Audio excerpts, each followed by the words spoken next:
Game 5 may just be the single worst loss in the history of the Sixers. This team is everything to me.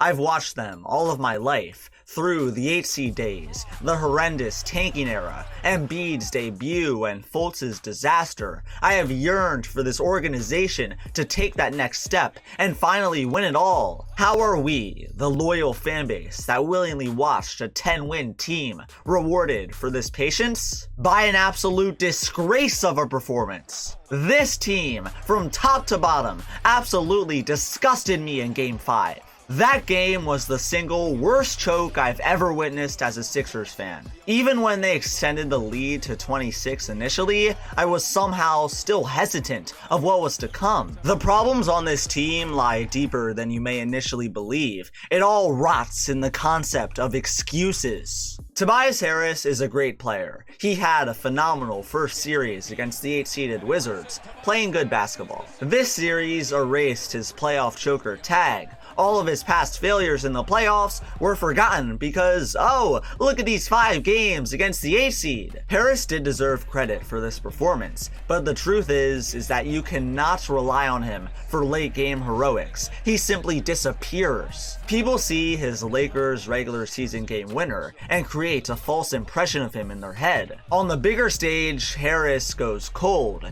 and we've seen this before in the bubble, and especially during this Hawks series. He puts up efficient numbers at a first glance, but if you're actually watching the game, you see he's not involved down the stretch and fades into the backlight. The total stats for the game are nice, and he receives media praise for it, but the late game choke jobs go unnoticed, and then spiral into an even bigger issue now because they went unnoticed. Tobias is not that guy. He is not a second option, and he is not built for the playoffs and crunch time minutes. I am almost certain that against the Nets/Bucks, we would have seen more cold shooting. I have no reason to believe he'll show up in the biggest parts of the game. 4 points in the biggest game of the season speaks for me. Ben Simmons is being absolutely ripped apart on social media, and for good reason. His free throw shooting has been absolutely horrendous, not just tonight, but for the entire playoffs. 33% from the line is despicable, and it's a hindrance to their offense. People love discussing who the second star to Joel Embiid is, when in reality, there is no second star. It's a lone star in just Joel Embiid. What we're seeing from Ben Simmons right now is his ceiling offensively. No more what if he develops a jump shot conversations. That ship has long sailed, and it's about time everyone realizes it. I'd say trade him for Damian Lillard, but he's not on that caliber anymore. His value has absolutely tanked, from him being in mock trades for James Harden to now Kemba Walker. The fall from grace is absolutely saddening, but you cannot blame anyone besides Ben himself. I'm sure he's working on his free throws. We see it a lot before the games and in practice. I'm sure he wants to be a good free throw shooter, but for whatever reason, it hasn't translated to the game for half a decade, and I doubt it will anytime soon. It's an unmitigated disaster. He is quite actively throwing games away for the Sixers. Do you think if Ben went 14 of 14 from the line, hell, even 11 of 14, how different the ending of that game would have been? What about Game 4? Over the years, I've defended Ben Simmons. I've acknowledged he can't shoot, but praised the other parts of his game. And yes, he's a good playmaker and defender. But no, that does not cancel out his inability to shoot. If you can't at least shoot average in today's game as a point guard, you won't make it. That's the cold hard truth. In Game 4, Ben shot the ball 10 times, and in the post-game interview, he said he planned to be more aggressive come Game 5. How many shots did the almighty Ben Simmons take in Game 5? 4. Ben refuses to shoot at all. It's like he's not even making an effort to improve his three-point stroke. He's a great player, but dare I say he's fallen below expectations. Imagine telling yourself 5 years ago that the number 1 pick, being compared to LeBron James and Magic Johnson, would average 12 points per game and shoot 25% from the line in the playoffs. Fans won't want to admit it, but that's a disappointment. The point being is that the Sixers must trade Simmons this offseason. We cannot waste Embiid's prime much longer. I don't know what you get for him at this point, but you gotta do it. His pros no longer overlap his flaws. It's quite apparent not being able to shoot a basketball hurts come playoff time. No more excuses. Him and Tobias combined for 12 points total in 38 minutes on the court each. Both of them are being paid max contracts. Doc Rivers has been an upgrade from Brett Brown. That's the truth. What's also true is that Rivers and his playoff record throughout the recent years have been incredibly sketchy. In 2003, his team blew a 3-1 lead in the first round.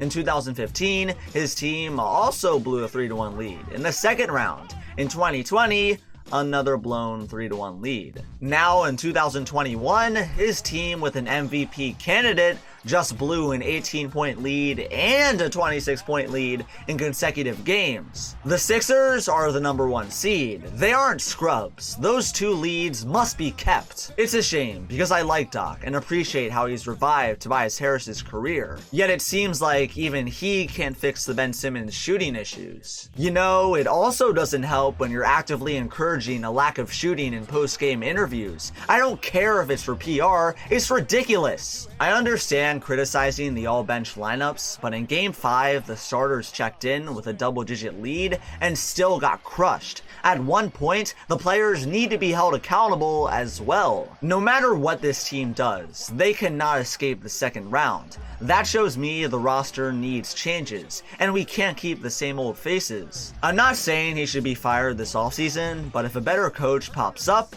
you go for it. Remember, Daryl Morey did not hire Doc Rivers. Elton Brand did. We could very well see heads roll now because time is ticking. You cannot waste Embiid's prime. I know he's dealing with a torn meniscus and risking injury by playing on it. The fact that such a historic season was ruined due to injury is awful, and I understand the second half drop-offs. It's obvious his knees just can't handle it. This may just be a part of him. We can criticize how bad he's been in the second half against the Hawks, but what else can be done? He's not 100%, and this has been happening for years. I doubt it'll change anytime soon. His knee problems aren't going to get any better. What we see now is what we got. Regardless of anything, if you drop 37 points on 12 of 20 shooting and lose, the blame should not be directed towards you. That's what teammates are for. And his max contract teammates laid an egg. Even in the third quarter, when the Sixers were leading, I could tell something was wrong. Why is it that the offense is constantly being bailed out by a role player in Seth Curry? People forget, but in Game 3, when the Sixers won on the road, the Hawks almost came back, forcing Philly to put in their starters when the game seemed over just a few minutes earlier. But since the Sixers won, everybody forgot. How about against the Nets with just Kyrie Irving in the regular season, where Philly almost had a horrendous collapse in the fourth quarter to lose the game? This is a pattern, not bad luck. Something about this team is just prone to blowing leads, which is why, yes, the roster must be changed. The Sixers' revival this season was certainly fun to watch. The team's roster was exciting, yet all of that went to waste because they just can't execute when the lights shine brightest. All year we were discussing Brooklyn and Milwaukee,